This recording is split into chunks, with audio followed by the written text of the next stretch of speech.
કતારગામ વિસ્તારમાં 19 વર્ષીય પાટીદાર શિક્ષિકાના આપઘાતના મામલે રાત્રે કતારગામના ડભોલી વિસ્તારમાં એક વિશાળ કેન્ડલ માર્ચનું આયોજન કરવામાં આવ્યું હતું।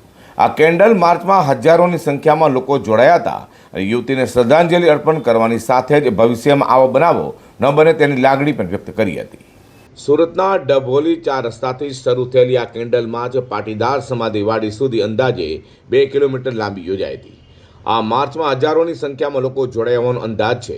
લોકોએ હાથમાં મીણબત્તી અને મોબાઈલની ફ્લેશ લાઇટ કરી હતી અને આ કેન્ડલ માર્ચમાં પાટીદાર અગ્રણીઓ જેવા કે અલ્પેશ કથિરિયા, ધાર્મિક માલવિયા, વિજય માંગુકિયા સહિત મોટી સંખ્યામાં આગેવાનો ઉપસ્થિત રહેવા પામ્યા હતા। આ ઉપરાંત રાજકીય નેતાઓ પણ આ માર્ચમાં જોડાયા હતા, જેમાં કોંગ્રેસના નેતા પ્રતાપ દુધાત અને આમ આદમી પાર્ટીના વિસાવદરના ધારાસભ્ય ગોપાલ ઇટાલિયા પણ હાજર રહેવા પામ્યા હતા। આ કેન્ડલ માર્ચનો મુખ્ય ઉદ્દેશ યુવતીને શ્રદ્ધાંજલિ આપવા ઉપરાંત સમાજમાં જાગૃતિ લાવવાનો અને ભવિષ્યમાં કોઈ પણ સમાજની દીકરી સાથે આવા પ્રકારનું કૃત્ય ન થાય તે સુનિશ્ચિત કરવાનો હતો। આ ઘટના લઈને સમગ્ર સુરતમાં શોક અને રોષની લાગણી પ્રવર્તી રહી છે। ધવલ વાવડિયા, આજે જે કતારગામ ખાતે જે બનાવ બન્યો છે અને એને અનુસંધાને જે કેન્ડલ માર્ચનું જે આયોજન કરવામાં આવ્યું હતું, આ આયોજન એ વિવિધ સમાજના લોકો દ્વારા સ્વયંભૂ રીતનું આજનું જે આયોજન છે એ એક મેસેજ સમાજ સુધી પહોંચે।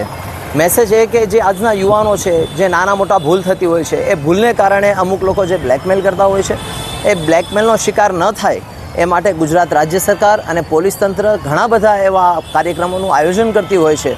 તો ઘણા બધા નાગરિકોએ, પરિવારોએ પોતાના યુવાનોને એ સમજણ આપવી જોઈએ કે ભાઈ કોઈ પણ નાની મોટી એવી ભૂલ થાય તો પરિવાર સાથે શેર કરે અને પરિવારના લોકો એ ભૂલને પોતે ઢાંકીને ન રાખે, સમાજના આગેવાનોને અથવા નજીકના પોલીસ તંત્રને જ પોતે જાણ કરે તો આનો યોગ્ય રસ્તો થતો હોય છે અને યોગ્ય નિરાકરણ આવતું હોય છે।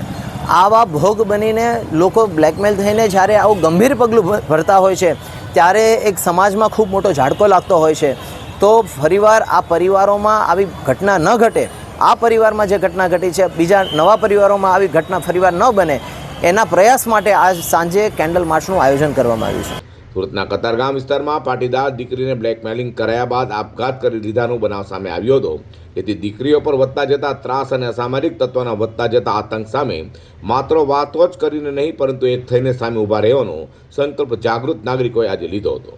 કતારગામમાં થયેલી દુઃખદ ઘટના લઈને મૌન કેન્ડલ માર્ચ યોજાઈ હતી, જેમાં મોટી સંખ્યામાં લોકોએ મોબાઈલ ફોનની ફ્લેશ લાઇટ ચાલુ રાખીને ન્યાયની માંગ કરી છે।